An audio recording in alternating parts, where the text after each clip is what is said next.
নরহত্যা কখনো তামাদি হয় না, সময় পেরিয়ে যায়, ক্ষমতা বদলায়, কিন্তু ইতিহাসের দায় থেকে যায়। প্রিয় বন্ধুরা, বাতিঘর ৭১ চ্যানেলে আপনাদের স্বাগত জানাচ্ছি। দেখেন, সম্প্রতি একটি অনুষ্ঠানে বা একটা স্টেটমেন্ট দিয়েছেন আমাদের স্বরাষ্ট্রমন্ত্রী সালাউদ্দিন আহমেদ। তিনি বলেছেন পুলিশ হত্যার বিচার হবে। শুনেছি অলরেডি পুলিশও ছায়া তদন্ত শুরু করে দিয়েছে। এতেই অনেকের চোখ ছানা বড় হয়েছে। কাদের ছানা বড় হয়েছে আপনারা জানেন পুলিশ হত্যা কারা করেছে। যদিও এটা প্রমাণ সাপেক্ষ ব্যাপার, কিন্তু কিছু কিছু প্রমাণ তো আমাদের কাছে, আমরা তো চোখের সামনে দেখতে ভিজুয়াল। যদি পুলিশ হত্যা না করা হতো, যদি মেট্রো রেল না পড়া হতো, যদি সেতু ভবন আগুন না দেওয়া হতো, অবশ্যই আমরা এটাকে বিপ্লব বলছি কিংবা গণঅভ্যুত্থান যাই বলেন না কেন, এটা কিন্তু কোনো সাংবিধানিক নিয়ম মেনে হয়নি, কোনো আইন মেনে হয়নি। আইন যদি মানতে যেতাম তাহলে কিন্তু এই বিপ্লবগুলো হতো না। যদি মেট্রো রেলে আগুন না দেওয়া হতো, যদি পুলিশদেরকে না মারা হতো, তাহলে এই বিপ্লবটা এত সহজেই অর্জিত না বললে না। পুলিশ কি তার সহকর্মীকে ভুলে যাবে? আপনি কি আপনার ভাই হত্যা ভুলতে পারবেন? কারা হত্যা? এবং এছাড়াও আপনার আরেকজন সমন্বয়ক কিন্তু বলেছে মাহাদির নাম নাকি বানিয়েছিল, আমরা তারা কিন্তু পুড়িয়ে দিয়েছিলাম। এসআই সন্তুষ্টি কিন্তু আমরা জ্বালিয়ে দিয়েছিলাম। তো পুলিশের কাছে সমস্ত তথ্য আছে। আমরা একজাক্টলি জানি না যে কতজন পুলিশ হত্যা হয়েছে।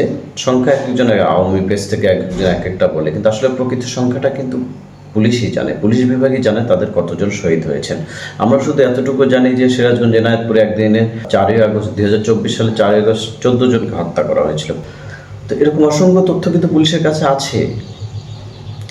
আসলে ইতিহাসের প্রতিধ্বনি কিন্তু ফিরে আসে। যেমন আমার কাছে যেটা মনে হয়েছে, 1971 সালের 25শে মার্চ কিন্তু রাজারবাগে প্রথম পুলিশের অ্যাটাকটা পাকিস্তানি মিলিটারিরা করেছিল, রাষ্ট্রযন্ত্রকে ধ্বংস করার জন্য, রাষ্ট্রের নিরাপত্তাটাকে ধ্বংস করার। আমারও 4 আগস্ট কিন্তু এরকমই মনে হয়েছিল যে আমাদের পুলিশের উপর অ্যাটাকটা করলে, পুলিশের মোরালিটি যদি ভেঙে দেওয়া যায়, আইন শৃঙ্খলা যদি ভেঙে দেওয়া যায়, তাহলে হয়তো নতুন করে তাদের যে দ্বিতীয় স্বাধীনতা, দ্বিতীয় বিপ্লব যেটাই বলি না কেন, সেটা কিন্তু ধ্বংস। কিন্তু আসলে দ্বিতীয় স্বাধীনতা বলতে কিন্তু কিছু নেই। আমাদের স্বাধীনতা একটাই, 1971। স্বাধীনতার ভিত্তি তখনই গড়ে উঠেছে।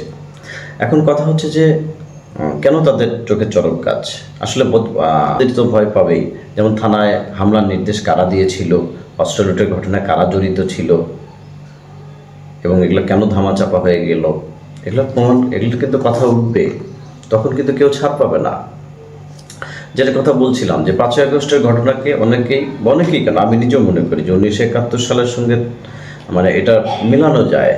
বাংলাদেশের রাষ্ট্র চেতনার অংশ, তাই থানায় হামলা ও পুলিশ হত্যা এই অভিযোগটা শুধু আইনগত নয়, আবেগগত প্রশ্ন হয়ে দাঁড়িয়েছে।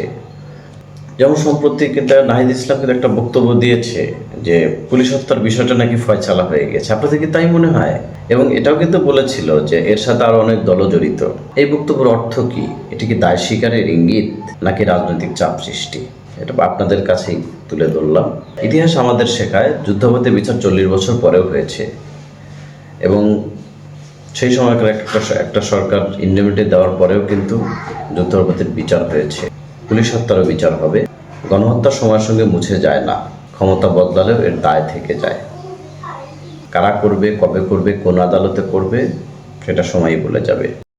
এছাড়া তো আমার তো এও মনে হয় যে ডক্টর ইউনূসের নামে এই শুনতে পাচ্ছি যে রাষ্ট্রদ্রোহ মামলা হবে। যেমন অ্যাডভোকেট মহসিন রশিদ এবং ঢাকা বিশ্ববিদ্যালয়ের শিক্ষক 4 জন, এরা তো রাষ্ট্রদ্রোহ মামলার কথা বলেছে। রাষ্ট্রদ্রোহ মামলা মানে কি? নির্ঘাত ফাঁসি। এটা ধানমন্ডি 32 শুধু একটা ঠিকানা নয়, এটি বাংলাদেশের রাজনৈতিক ইতিহাস বা ইতিহাসের প্রতীক। এই স্থানকে ঘিরে যে কোনো বিশৃঙ্খলা, নিরাপত্তা ঘাটতি বড় প্রশ্ন তৈরি করে। এটা কিন্তু সরকার ঠেকাতে পারত। আপনি একটা ইতিহাসকে ধ্বংস করে, প্রশ্ন হচ্ছে এই অবহেলা আসলে কার দায়? নাকি পুরো বিষয়টি রাজনৈতিক ব্যাখ্যায় রঙিন করা হয়েছে? সত্য তদন্ত হলে আমরা জানতে পারব। কিন্তু আপনারা জানেন, আমার তো মনে হয় যে ধানমন্ডি 32 আমাদের একটা আবেগের জায়গা। সে 32 ভাঙার দায়ও তো বিগত সরকার অনেক উপদেষ্টারা ফেসে যাবে। কেন এই তীব্র বিদেশ ছিল জুলাইবাদীদের? কারণ তারা বাংলাদেশের রাষ্ট্রের বিরুদ্ধে যুদ্ধ ঘোষণা করেছিল। তাদের ইচ্ছা ছিল বিপ্লব সংগঠিত করে নতুন রাষ্ট্র গঠন করা, যেখানে মুক্তিযুদ্ধটা আর থাকবে না।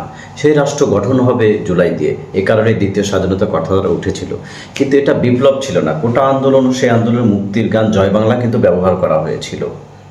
আসলে জয় বাংলা না থাকলে সব অবস্থায় মানুষ কিন্তু নামতো না। ইতিহাসের চাকা ধীরে ঘোরে, কিন্তু থেমে থাকে না। ফৌজদারি অপরাধ আগে হোক পরে হোক, এর বিচার একদিন হবেই।